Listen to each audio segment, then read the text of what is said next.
All right, you are watching Liquid Lunch on Newsmax TV. I'm Frank Morano, and the story of the day is that we are on the eve, not of destruction, but of impeachment. The House of Representatives Intelligence Committee Chairman Adam Schiff wrapped up his impeachment hearings yesterday. We heard a lot of testimony from not only Fiona Hill, but from David Holmes. And there was as much of a passionate response from the Trump supporters on the committee as there were to his would-be persecutors. This is what Devin Nunes had to say in yesterday's hearing. October 31st, Halloween, probably the most appropriate day.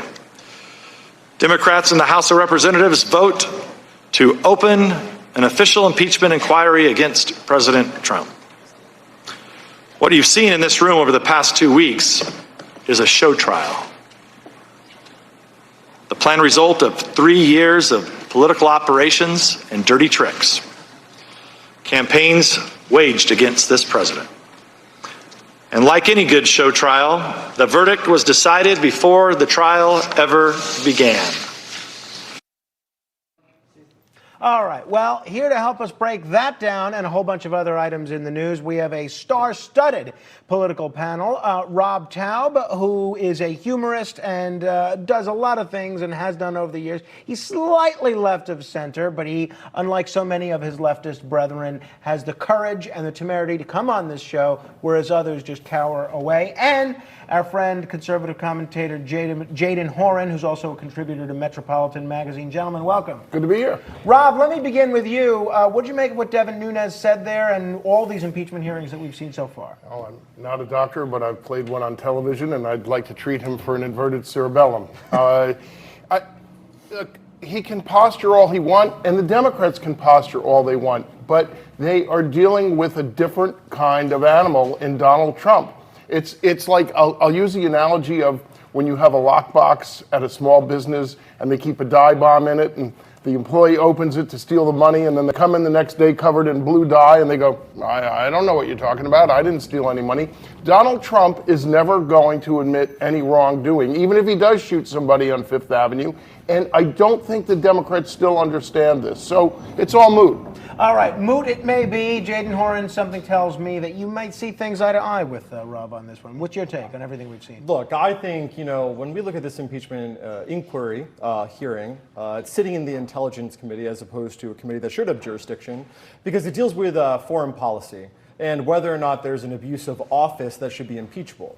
I think that's the real question, right? Like, certainly presidents do things that the other party may find undesirable, but is this an impeachable offense?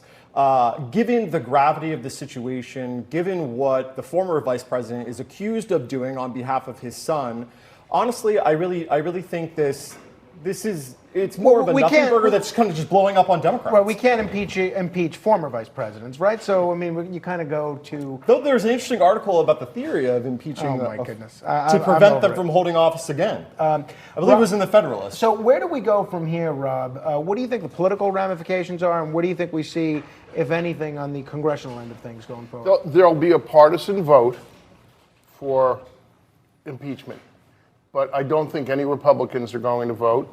And it's just not going to pass the Senate. So, Jadan, politically, is this great to have all of these government officials paraded before the world and saying negative things about the president and his foreign policy team? No, I don't think it does any benefit for the United States government, the Trump administration, or the nation. The dirty laundry that we are seeing, which honestly, I don't know if it's even dirty laundry. What we're seeing is the minutia of how foreign policy is crafted and created and implemented, to most Americans just seems rather boring. And on top of that, what is being asked by the president and having to use intermediaries outside the National Security Council is because there seems to be a lack of faith in the institutions that were staffed by the previous administration, by this administration. And I don't think that's uncommon. When Barack Obama took over for George W. Bush, there was a purging of district attorneys. There was a purging of the U.S. attorneys are all political appointees. Yeah, but there's always going to be a purging, and there's going to be a changing of the guard. What's different here is you have career diplomats who have served Republicans and Democrats without partisanship, and they are saying this is abnormal. This is not the way you think this things hurts run. Trump, even if he doesn't get Yes, it does. Of course All right, it does. So now I do wonder, though, because the Democrats had a big debate in Georgia this week with their top 10 candidates in the race, not including Deval Patrick or Mike Bloomberg. They were all on the debate stage, and yet the next day, nobody was even talking about the debate. Everybody was still talking about impeachment. So does all of the news coverage, all of the oxygen that the impeachment debate is sucking out of the news cycle, does that keep any of these candidates from getting traction, getting their message out to voters? Well, I think that it's going to put an effect on the Republican Party overall, because people are going to see what Rudy Giuliani is doing. I'm not talking about the hardcore Trump supporters. I'm talking about people on the fence. There are people that didn't go walking around saying, hey, I voted for Donald Trump, I think he's the greatest, but they voted for him. And those people are going to have considerations. All right, well, let's touch upon an issue that came up in the debate the other night. This has to do with the legalization of marijuana. Now, Joe Biden says he doesn't want to legalize marijuana because it's a gateway drug. Cory Booker let him have it on this. This is courtesy of MSNBC from the debate in Georgia the other night.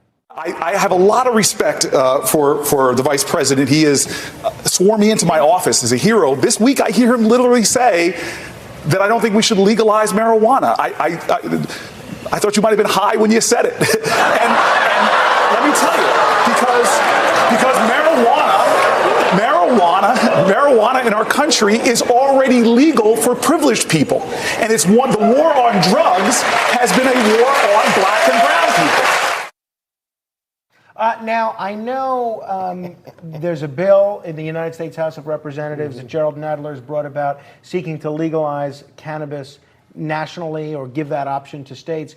Jadan, let me begin with you, and I know you've been closely following the artwork of Howie Heck. Tell us what your involvement is with Howie Heck, if anything, and give me your take on this push to legalize marijuana nationally. Yeah, so last year, the Cuomo administration boosters have decided that they're going to attempt to put political pressure on our politicians, both in the state and also nationally, in the way that kind of celebrities and artists know how, which is to create a mural. And I guess what they're looking to do here is to kind of create a cannabis culture, like museum, that would essentially elevate the understanding of cannabis and marijuana in the public's mind and consciousness, and kind of create a way that people can understand the positive benefits and the pop culture relevance that it really has. I mean, I think Senator Booker spoke to that, right? Like, we already know that it's legal in states like Colorado and has an enormous impact on young people. So you're a vote against national legalization, it sounds like, or are you personally? I'm just reporting on it. Okay, fair enough. I'm voting for it. You're voting for Yes, marijuana. I don't know anybody that's overdosed on marijuana or that's addicted to it. I just don't think it's a gateway drug. I think Joe Biden's showing his age and how prehistoric he is. And there are plenty of other worse things to worry about. And it's like abortion. If you make it illegal, people are still going to have it. If pot's illegal, people are still going to smoke it. So why don't we make it legal and make some money off of it? 10 seconds each. In Israel, there's another chief executive that says he's being taken down by a coup. He wants an investigation of the investigators. Benjamin Netanyahu becoming the first Israeli prime minister ever to be indicted. Rob, give me your thoughts on 10 seconds. I'm a Zionist. I like Benjamin Netanyahu. And before him, Israel was poor and socialist. Now they lead the world in tech. Think about that. Jadan.